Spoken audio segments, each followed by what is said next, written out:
For example, this organism it's the same organism which caused the problem in Sharjah or in Abu Dhabi. So we can link the organisms together and we go back to the meal histories and find out if there is, for example, big industries making the problem or the small industries. But again, it's mainly if we go to the fresh, then it's the fresh fruits or vegetables. Or you end up with the processed food in somehow. But we don't have this facility. I don't think we have it here. I'm sure actually we don't have it in the UAE. We cannot link the things together and control the outbreaks. We are controlling individual and clusters. Clusters, it means 2 or 3 people from the same group, from same populations being affected. But to link it together to the whole UAE, for example, we are importing 90% of the food items, but we cannot see if it's causing problem to Al Ain, for example. We cannot see that. Natasha, I remind you, there is some food alert system, you know about it. So if there is any problem with any Emirates, they have to notify the Ministry of Environment, and it will be circulated. But I think if there is any problem, it should be circulated, and we can trace it back. But for food poisoning, is not. No, I am agree with you. Outbreaks is still it's still the area that we work on it. Don't forget the notification. Most of the cases actually are international notifications coming from the international sports. Even the local. And the locals one. There is local ones. There is local, but not poisoning parts. It's not poisoning, it's just, you know what's happening with notifications? It's not coming from public health data. It's coming from the food laboratories. It doesn't mean that these organisms cause problems. For example, if we go to the salmonella is not serotyped. Salmonella could be non-pathogenic salmonella in the food, but we do that notification and we collect all the samples because it must be zero based on the standards. But this is what I'm saying, the end results, the end damage is not being calculated in appropriate way. But 2 years before, we're not talking about that, or 3 years before. The cultures is there now. I think it's 2 or 3 years more to go and we'll find the system is working. And we are working very hard at the federal level. It started in Dubai and then it went to the federal level. Health authorities, ministries are all joined now. And I'm sure in 2 years we'll reach somewhere, but we have to commit it, that's all, because it could stop if we didn't give enough effort. I'm speaking about ADIFCA, Abu Dhabi Food Control Authority. When we are drafting any legislation, there is one step from the drafting, it calls consultation. We involve all the stakeholders to give their feedbacks, and we have to study that one. I have to reply for any comments from them. So we are involving all the people by sharing them the draft and taking their viewpoint. I don't know. Dubai, what is the process? Okay. Actually, we found out it's better to produce or to write something that it could be much easier than the regulation. We have the local orders, we have other very general legislations that works for the food. But we thought that we have to go layer down or to make it much easier by writing a document that everyone can understand it, and that covers in details everything. That's why we end up with the food code. If you take a part of the food code, you will find the food code, it's telling the industry what to do exactly in specific situation. So, and actually with the regulating or with the issuing whatever document, the food code itself being reviewed by the industries for around 2 years maybe. And the issue is with regulatory and the food code is, maybe I mentioned that in the presentation, that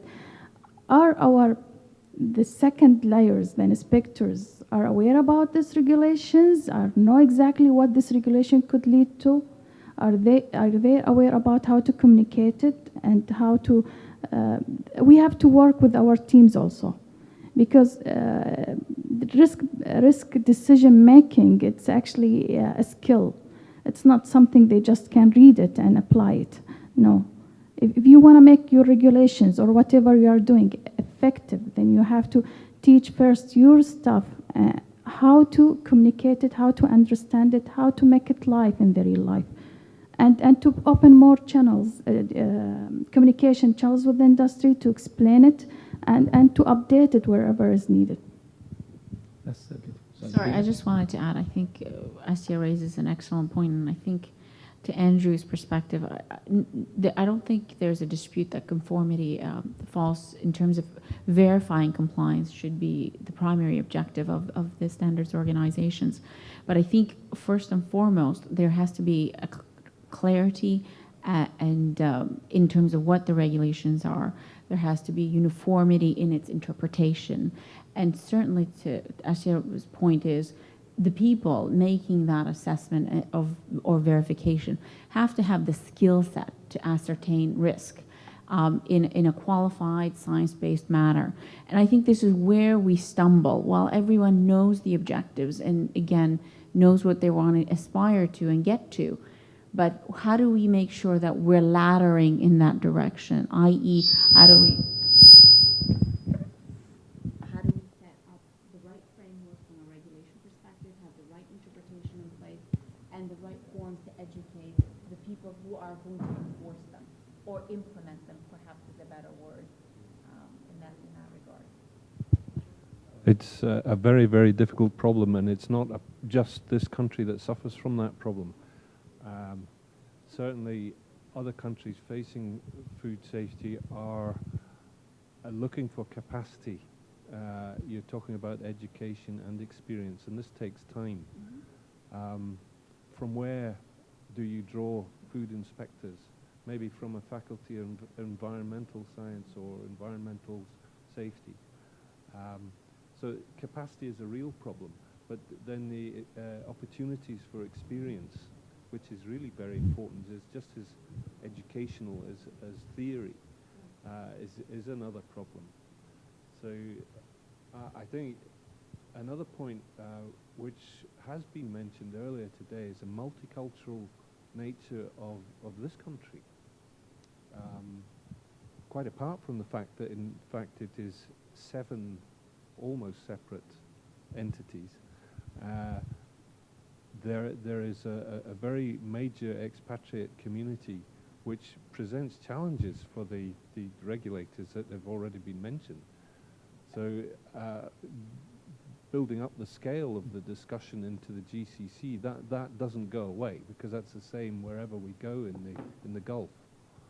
So capacity is a huge problem for this hurdle, and multicultural challenges are another one. I know I'm not offering solutions, and I apologize for that, but at least we can perhaps see more clearly what the problems are. Really. Since I'm really handling other countries beyond GCC, I learned some examples from North Africa, where they do have in Cairo, ELSI institution, it's a scientific organization. Also in Morocco and Algeria, they do have Food and Beverage Association.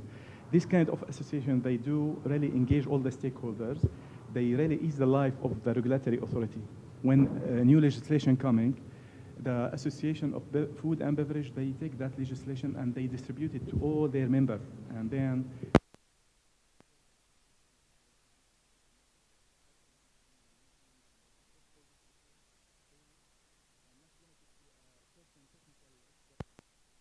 or to include all the stakeholders, all the sectors, all the, let's say, the small businesses and beyond.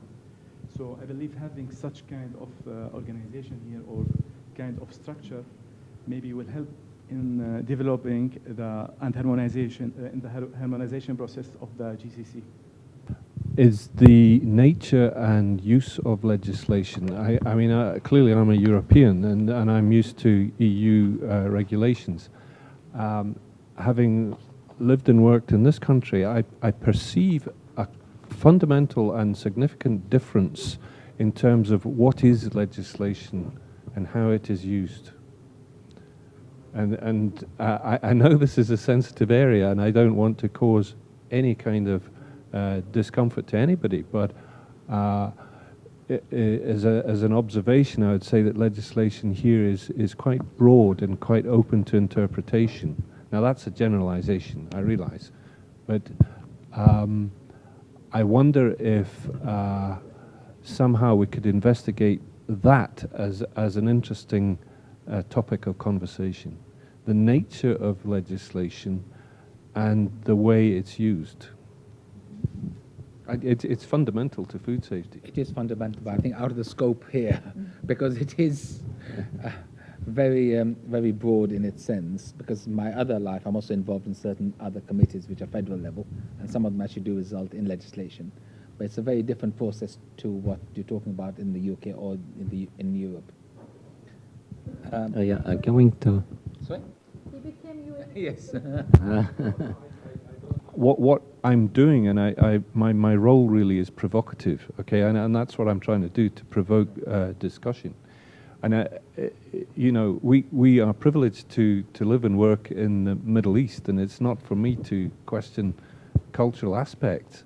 But if, on the other hand, we are talking about global trade, it is, if you like, a comparison that does need to be made.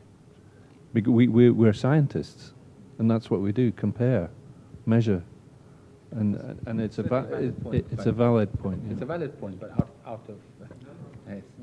We can also add. I want to add something also for the food standard. We can get the benefits from the international organization like Codex Alimentarius and even the European Food Safety Authority. That we don't have to build the standard for each product. They have group of products. They have classification for their system, like the food registration, what we have it now. They have 4 standards. It will be automatically updated every year. The first one is the food additives and the food contaminants, and then the maximum residue limits and the veterinary drugs. The 4 standard is very crucial and is very critical for every every year, because every year there is study and there is also limits for that for these limits. So we don't need to have, and in case of if only they have some food which is not for human consumption and for some times, like a novel foods I am speaking, I think you know that one in Europe. They have a committee only for the novel food, which is some food which is not for human consumption before 1997. This one, they need to have, they build a new food standard for them and had to study the toxicity for the toxicity level for the consumption for the structure for the food and how it will be used and how it will be served. Like some, I think there is some oil from Morocco. This is the organ oil. Now it's for human consumption. Before it was not like this, and they have approval from France through the European Food Safety Authority, and they prove that one it's safe for consumption. So, like this food, we have some standard for them. For other foods, I think we have to do the the horizontal legislation, which will cover all the food. We don't need to have, for example, the standard for each food. Any other contributions? No? Right. Is that? I think we have enough regulations in GCC and everywhere across the world. It's not about regulations. I mean, you can adopt, you can, as the regulators have just said, it's, if there is no regulation, everybody follows codex. The issue is about applying the regulation and practicing it on the ground, and that's what we need to focus on. Trainings and the collaboration between industry, regulators, and the consumers to teach and to bring awareness among small industries and people. And then everyone is responsible about his health and safety. So even local producers, as the gentleman has said a while ago, they are also consumers. As the regulator said, we are all consumers. So if you approach the local industries, the small industries, as not as a regulator, because if they know that you're gonna go for an inspection or for an audit, they'll be ready for it. So you won't find any gaps. So we need to approach them in different ways to just make sure that we are working with them and not against them. We're not trying to put fines on them, but we're trying to help them. So I think we need to look differently on the issue and try to find other ways of solving problems, probably, and not looking at stating the regulations 1, 2, 3, 4, and 5, and 6. It's not that. It's how do you apply it? Do you know how how do you apply it, and why are you applying it? What's behind applying it? I mean, there's a lot behind regulations other than words. Sir Tahir is also overlighting that the workload is very heavy. So maybe just to initiate this integrated process from your side as a governmental body, maybe GSO, maybe Dubai municipalities or whatever, to get benefits from all these people because they are having the science, they have already built the science, they built the research, built everything. So it's come to your benefits at the end. Thank you very much. With that, I would like to conclude this particular session. I apologize for the slight delay in starting. And I think it's been a very informative, a very interesting session. I think there's some very good takeaways for both food control departments to go away and hopefully come back with certain changes. And I'm sure this will come over with time. And any change that does take place is not going to be overnight. Now, these things have to go through a process. And I'm sure they will be for the benefit of the consumer, which is the ultimate aim. As Dina quite correctly mentioned, the private sector is not here to harm the consumer.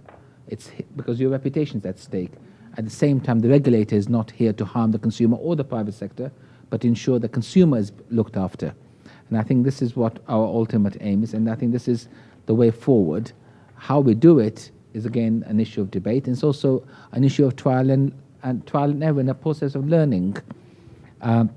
With that, I'd like to thank everybody, and I hope you have a good evening, and look forward to seeing you tomorrow. Thank you.